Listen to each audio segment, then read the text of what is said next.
One day in the early 60s, I was visiting my mother's house in Montreal. The house is beside a park, and in the park there's a tennis court where many people come to watch the beautiful young tennis players enjoy their sport. I wandered back to this park, which I had known since my childhood, and there was a young man playing a guitar. He was playing a flamenco guitar, and he was surrounded by 2 or 3 girls and boys who were listening to him. I loved the way he played. There was something about the way he played that captured me. It was the way I wanted to play and knew that I would never be able to play. And I sat there with the other listeners for a few moments, and then there was a silence, an appropriate silence. I asked him if he would give me guitar lessons. He was a young man from Spain, and we could only communicate in my broken French and his broken French. He didn't speak English. And he agreed to give me guitar lessons. I pointed to my mother's house, which you could see from the tennis court, and we made an appointment. We settled the price, and he came to my mother's house the next day, and he said, "Let me hear you play something." I tried to play something. He said, "You don't know how to play, do you?" I said, "No, I really don't know how to play." He said, "First of all, let me tune your guitar. It's all out of tune." So he took the guitar and he tuned it. He said, "It's not a bad guitar." It wasn't the Conde, but it wasn't a bad guitar. So he handed it back to me. He said, "Now play." Couldn't play any better. He said, "Let me show you some chords." And he took the guitar and he produced a sound from that guitar that I'd never heard. And he played a sequence of chords with a tremolo. And he said, "Now you do it." I said, "It's out of the question. I can't possibly do it." He said, "Let me put your fingers on the frets." And he put my fingers on the frets. And he said, now play. It was a mess. He said, "I'll come back tomorrow."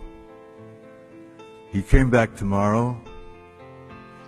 He put my hands on the guitar. He placed it on my lap in the way that was appropriate.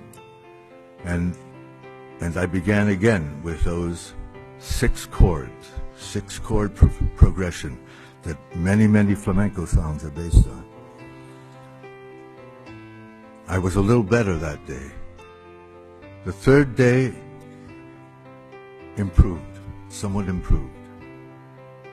But I knew the chords now, and I knew that although I couldn't coordinate my fingers with my thumb to produce the correct tremolo pattern, I knew the chords. I knew them very well by this point. The next day, he didn't come. He didn't come. I had the number of his boarding house in Montreal. I phoned to find out why he had missed the appointment, and they told me that he'd taken his life, that he committed suicide. I knew nothing about the man. I did not know what part of Spain he came from.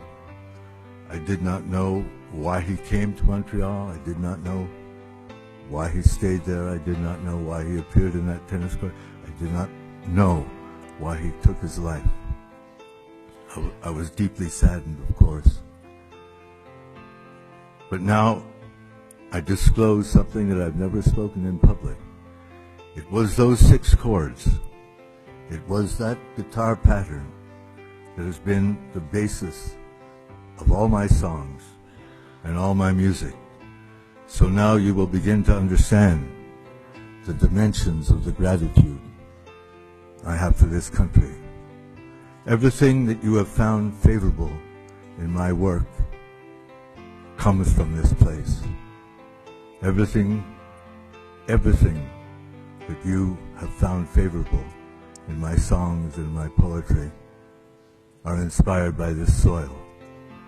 So I thank you so much for the warm hospitality that you have shown my work, because it is really yours, and you have allowed me to affix my signature to the bottom of the page. Thank you so much, ladies and gentlemen.